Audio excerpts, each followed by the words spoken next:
Good afternoon. Continuing on from our discussion last week, I'm going to look at the way that quality affects students. Many students have asked me, why do we have to have our work checked and checked again? The reason is that you want qualifications that are going to be recognised everywhere. To do this, we work through awarding bodies who make the certification out and decide the standards that have got to be achieved. Many assessors have probably several students. In fact, some have got up to 20. With that number of students, the assessments sometimes can get a little rushed, and the quality assurance side is merely just to check that the assessor has done the work properly, not that the student has failed to achieve. Although some occasions the IQA may look at the assessor and say, there's a couple of instances on there that I don't feel have fully reached the standard, and then he takes that back to the student and corrects whatever needs to be corrected. It's not like having to do the work all over again or anything like that. It's just to make sure that the standards are achieved so that the awarding body can be happy that we are maintaining those standards right throughout. It's important for them as well, as an awarding body, to make sure that their standards are kept to up to level. We have a visit from the external quality assurer.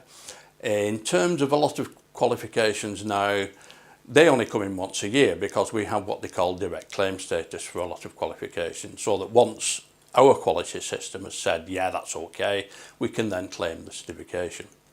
But even then, once a year, the external quality assurer will come in and we'll have a look at a selection of work.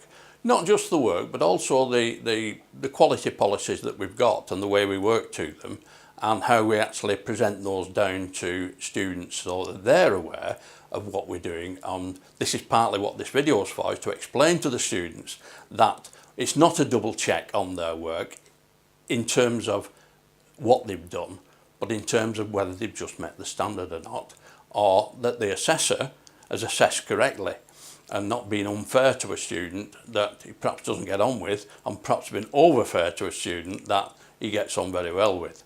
That's just one of the human nature that can cause that sometimes. Periodically, as IQA, I will call in a number of assessors and we'll sit down and we'll all assess a student's work.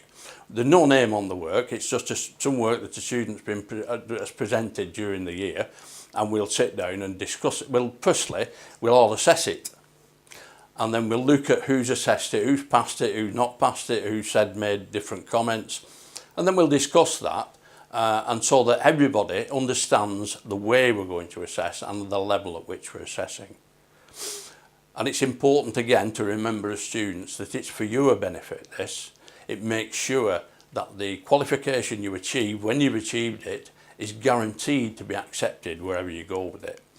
Many universities require lower qualifications at level 4, 5 or 6 before they can go into their qualification at university, and the awarding bodies that we've chosen or we work with on a regular basis have that acceptance from universities, so that if the qualification has been completed here to the standard required, then those universities will accept more students for a top-up, and it's then only a year at uni to complete and get a master's. This afternoon I'm going to look at satellite centres.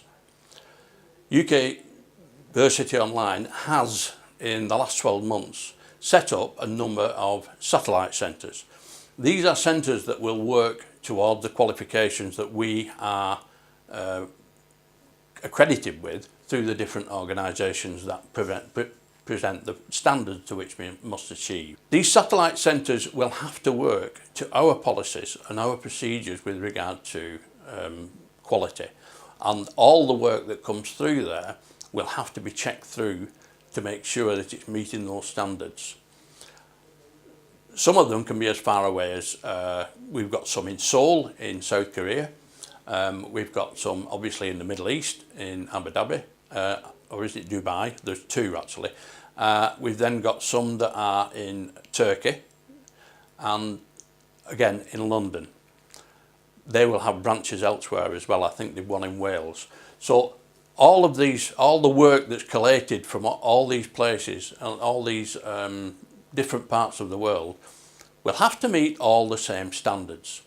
This is showing fairness for students, but it's also maintaining that quality for the awarding bodies that is ultra important in making sure that the achievements of the students, once they're achieved, will be recognised. Many of the satellite centres do not have a quality assurance set up because they're not offering qualifications that have a national attribute to them. Mainly they're college certificates that they deliver, and then they give a certificate for what's been achieved on that programme. But that programme doesn't necessarily relate to national standards wherever they are.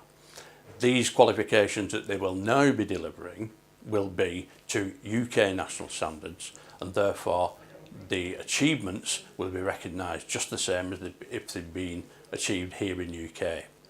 This is most important for distance learning, because the whole point of working as we do online is to make sure that the best of British education can be delivered anywhere in the world without having students having to spend a lot of money coming into UK, living allowances and all the money that is involved in subsistence and keeping yourself alive while you're here in UK. That can amount to many thousands of pounds. Doing it this way, it's ultra important that we maintain those standards and that there are no hiccups in this process all the way down the line. That will be checked by our awarding bodies, who have allowed us to open these satellite centres in their name, so that we can move forward, and in certain length of time those standards will be achieved by those satellite centres, and direct claim status could then be claimed for them as well.